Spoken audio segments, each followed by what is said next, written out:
Okay. We are recording, and this is PsychP. Thank you for joining me, whatever, on our trial of, a proof of concept, what we're looking for here as far as this channel. This channel has been around for a minute, but I wouldn't call this a rebranding. I would call this more of a coming out for what I would love to share with the world. And so who am I? What is the Psych Bee? What is this all about? Well, I am a PsyD student, a doctoral psychology student. Yes, it's very fancy. It's not really. But yeah, I just graduated with a Bachelor's of Science from a Midwestern university.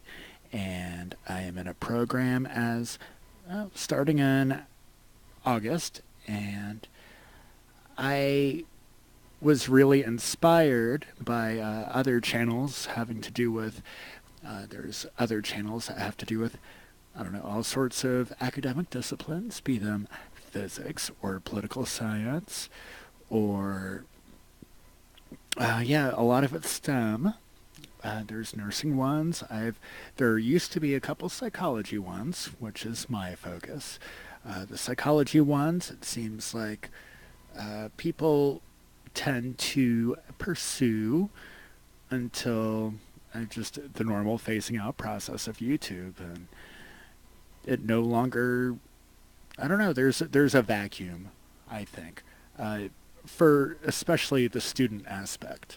And that's more what I'm interested in offering, because I am not speaking as a mental health professional. I'm speaking as a psychology student with, obviously, I do have a degree, and that's cool enough for me to feel responsible enough to discuss topics relating to mental health, and perhaps less so about self-help or pathology and things like that, where that's more like a advanced clinical stuff. And that's, heck, if you go online and you listen to doctoral lectures online about psychology, there's not a whole lot of really, you're not seeing real life therapy sessions so much as those kind of case study videos that psychology students see online. That's typically a lot of like assessment and or demonstrations, and so there's a lot of cool demonstrations out there. But as far as like student oriented YouTube content, I don't know. I feel like it's useful for me to share what's been successful for me as a student, because I was a non-traditional student back in 2015. It's now 2019 as of the timestamp of this video. And so as a non-traditional student, I had to navigate, 4 years of university as we know it now, not as it was in the aughts or anything like that. So the landscape has changed. We are in a much more diverse environment. We are in a probably a more skeptical environment. I do think that people do respect aspects of mental health more than, I don't know, it's a different kind of skepticism where I do think that people are starting to recognize the importance of the field, and I think there's been enough demonstration of the scientific validity of the research that's been done and the effectiveness of treatment and multiple subdisciplines of psychology, social work, sociology, etc., that makes this worthy of attention on a broader scale. And that's not something that was around in the heyday of a lot of vlogging. That's mostly my relationship with psychology videos in the past was a lot of vlogging, and this is a vlog too. So I'm more kind of carrying the torch. I don't think I'm breaking ground here.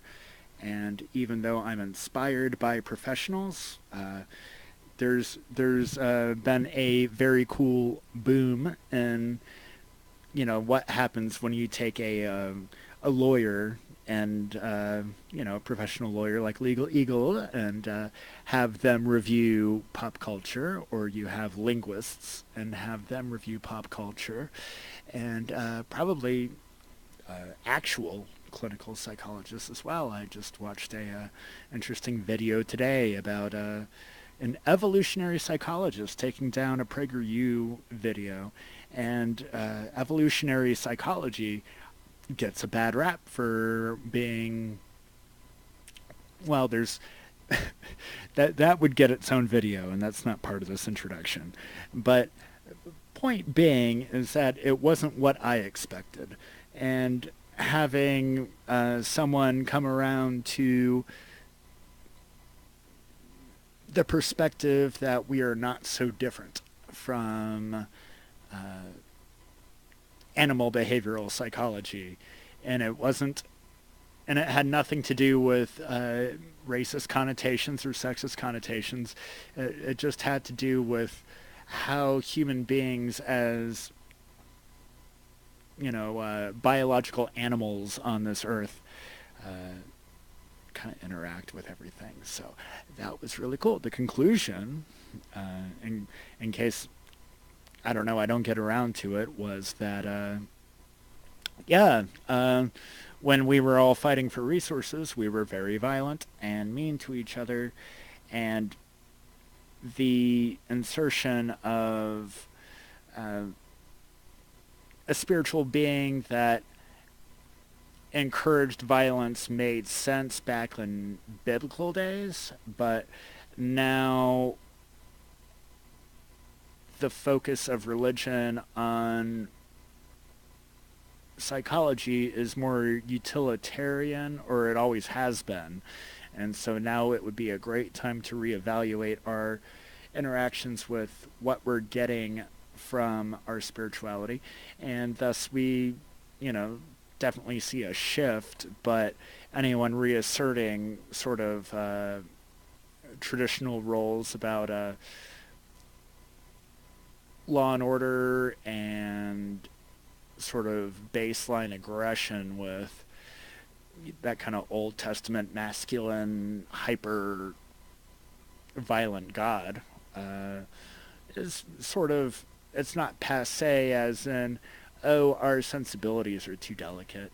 It's more evolutionarily unnecessary at the moment, because as we change and culture changes, the needs of our psychology changes. And I think that's the part of evolutionary psychology that people misunderstand, that they're way too focused on the past, when it seems like that tiny little field that people like to call on to support regressive ideas about, the way we've always been. It's not necessarily the way we've needed to be. When you look at any time there's been mutual prosperity, there's been a lack of violence and a lack of these sort of, the foundation of evolutionary psychology appears to be that people get their needs met. And so I think they make a really great point in describing certain political aspects right now, such as reactionary movements. So that's the kind of topics we'll be talking about here on this channel. Not necessarily hot takes, not necessarily loaded. I don't have a specific background in anything. I am pursuing a forensic psychology education, and by forensic I do not necessarily mean psychopathology. I more mean the legal aspect of it, and those in the know will know that that's what that word means. The connotation of forensic obviously has a criminal justice element to it, and I'll certainly getting an education in that. But in the meantime, there's going to be a lot of just emphasis on assessment. So, does assessment mean necessarily diagnosis?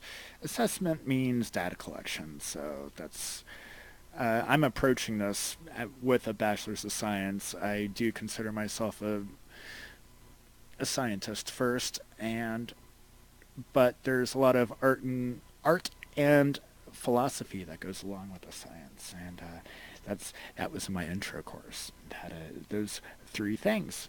It's science, art, and philosophy. That's what makes a psychologist, and that's how we study behavior and the process of thought.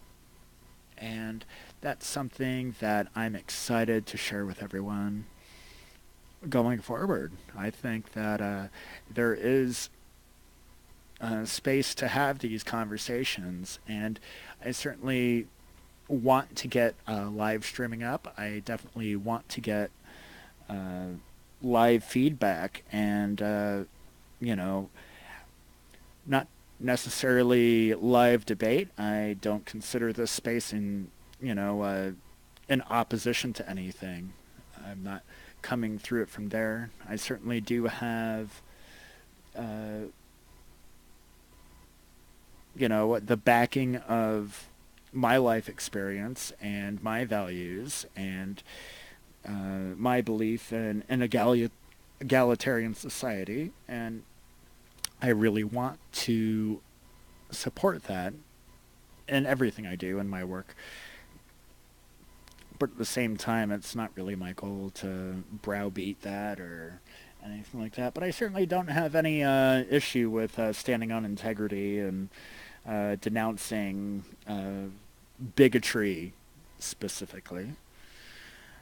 I'm inspired by a lot of legal philosophy and left tube and aspects like that, so I may be using references that may skew on that side. I'm certainly not a reactionary. I have zero interest in white supremacy. I have zero interest in transphobia, TERFs. I do believe in feminism, Black Lives Matter. I do think that, I don't know, it's getting a little political really fast, but just so you know where I'm coming from, if you look at those movements on merit, they fit certainly an academic criteria of diversity training, and that's something I've been heavily trained in. I may not be the best person to speak for that or even to that, and I'll always defer to other people that know better, but that's just sort of the lens where I'm looking at the way mental health is viewed, and it should not be in a medical or a moral model. It should definitely be in a socio-political model, because the source of a lot of problems in mental health and physical health can be really just brought about to a lack of support for individuals. And I mean, it doesn't matter, what your flavor is. Yeah, I'm almost predicting the comment section before I even have one. I'm not worried about that right now. What I will say is that, anyone can come at me. I'm not going to get it perfect on either side. Just wading into it. And the first place is going to be interesting, as we've always seen in these spaces. I'm going to cut this video off, though. I think that was a pretty clear mission statement as far as where I came from, where I'm going. I'm I have pretty much everything I need right now except for more information. So I am a continuing student, but I'm happy to be out of the undergrad, and I'm not going to be one of those people that talk about, oh, in my undergrad. I'm still taking undergrad classes right now. I'm taking some really cool ones. I'd be happy to talk about those in the future. I'll talk about them this summer because I'm still taking them. I'm not I'm not in my fancy school until August, but until then, yeah, I really hope to be well, and continuing onward, just sharing some insights and some tips and fielding some questions from you all. I think this is going to be interesting content for students and just people interested in the field. And yeah, go ahead and hit me up in the comments, and I will ask any of your questions the best I can. It is a pleasure to meet you.